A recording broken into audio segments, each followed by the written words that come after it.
দৰ্শকসকল, এই পৃথিৱীত জন্ম ল'লে এদিন নহয় এদিন মৰিবই লাগিব। ইয়াৰ পৰা কোনো বঞ্চিত নাথাকে। কিন্তু প্ৰত্যেক ব্যক্তিৰে মৃত্যু বেলেগ বেলেগ ধৰণেৰে হয়। এনেকুৱা আচলতে কিয় হয় আপোনালোকে বাৰু জানেনে? যদি নাজানে তেন্তে আজিৰ এই ভিডিঅ'টো শেষলৈকে চাব। আমাৰ ধৰ্মগ্ৰন্থত অকাল মৃত্যুৰ বিষয়ে উল্লেখ কৰা হৈছে।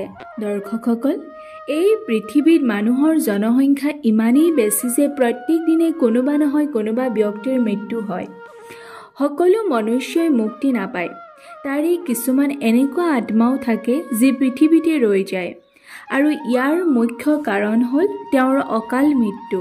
আমি প্ৰত্যেক দিনে দুৰ্ঘটনা, আত্মহত্যা, হত্যাৰ দৰে নানা খবৰ পাওঁ, আৰু এই মৃত্যুকে ধৰ্মগ্ৰন্থত অকাল মৃত্যু বুলি কৈছে। অকাল মৃত্যুত মানুহৰ শৰীৰটো নষ্ট হৈ যায়, কিন্তু তেওঁৰ আত্মা এই সংসাৰতে ৰৈ যায়। কিন্তু এতিয়া প্ৰশ্ন হ'ল যে মানুহৰ অকাল মৃত্যু কিয় হয়, আৰু মৃত্যুৰ পাছত তেওঁৰ আত্মাৰ কি হয়? দৰ্শকসকল, গৰুড় পুৰাণৰ ৭ম অধ্যায়ত উল্লেখ থকা মতে যদি কোনো ব্যক্তি খাবলৈ নাপাই ভোকতে মৃত্যু হয়, বা কোনো বিষ খাই নাইবা পানীত পৰি তেওঁৰ মৃত্যু হয়, তেন্তে তেনে মৃত্যুক অকাল মৃত্যু বুলি কোৱা হয়। অকাল মৃত্যু যিকোনো প্ৰকাৰে হ'ব পাৰে। ব্যক্তিৰ মৃত্যুৰ পাছত মানুহে ভাবে যে মানুহজনৰ লগত এইটো ঘটনা নোহোৱা হ'লে হয়তো মানুহজনৰ মৃত্যু নহ'লহেঁতেন। গৰুড় পুৰাণত উল্লেখ থকা মতে এবাৰ গৰুড় পক্ষীয়ে ভগৱান বিষ্ণুক সুধিলে যে, হে প্ৰভু, যদি ধৰ্মগ্ৰন্থত মানুহৰ বয়স 100 বছৰ নিৰ্ধাৰিত কৰিছিল, তেন্তে মানুহৰ অকাল মৃত্যু কিয় হয়? তেতিয়া ভগৱান বিষ্ণুৱে ক'লে যে, হে গৰুড়, ধৰ্মগ্ৰন্থত মানুহৰ বয়স 100 বছৰ নিৰ্ধাৰিত কৰা হৈছে, কিন্তু ইয়াত পাপ কৰ্মবোৰ সংযোগ কৰা নাই।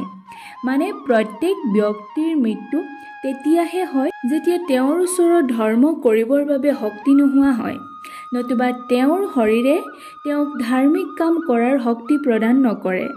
ইয়াৰ বাহিৰেও যেতিয়া এজন ব্যক্তিয়ে নিজ ইচ্ছাৰে ধাৰ্মিক কাম কৰা বন্ধ কৰি দিয়ে, লাহে লাহে পৃথিৱীত তেওঁৰ আয়ুস কম হ'বলৈ ধৰে।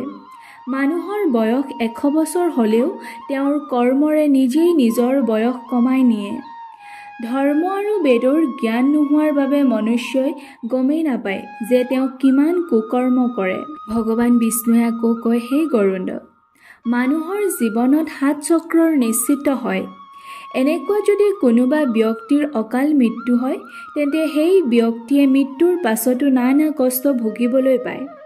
আচলতে অকাল মৃত্যু হোৱা লোকৰ মনত অনেক আশা ৰৈ যায়, যিবোৰ তেওঁলোকে পূৰ্ণ কৰিবলৈ নাপায়, যাৰ ফলত মৃত্যুৰ পাছত শৰীৰটো নষ্ট হৈ যায়, কিন্তু আত্মা ৰৈ যায়।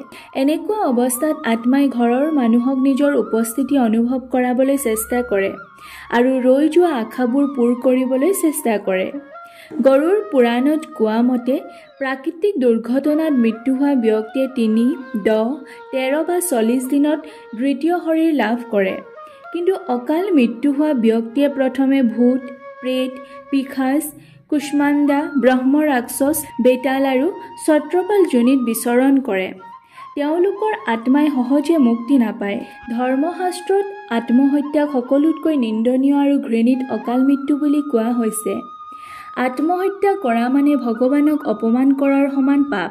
এনেকুৱা আত্মাই স্বৰ্গ আৰু নৰক ক'তোৱে স্থান নাপায়। জীৱৰ এই অৱস্থাক অগতি বুলি কোৱা হয়। আৰু অকাল মৃত্যুৰ ভিতৰত আত্মহত্যা কৰা লোকৰ আত্মাই সকলোতকৈ ভয়ংকৰ কষ্ট পায়। যদি কোনো জীয়ৰী ছোৱালীয়ে আত্মহত্যা কৰে, তেন্তে তাই চুৰেল হৈ যায়।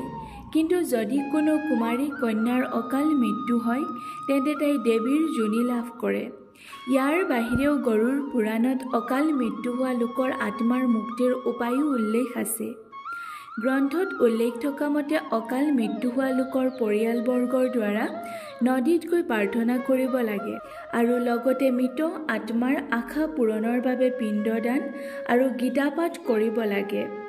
আৰু প্ৰত্যেক বছৰে মৃতকৰ নামত গীতাপাঠ কৰাই ভকত আৰু ব্ৰাহ্মণক ভোজন কৰাব লাগে, যাতে মৃত আত্মাই সোনকালে মুক্তি লাভ কৰে।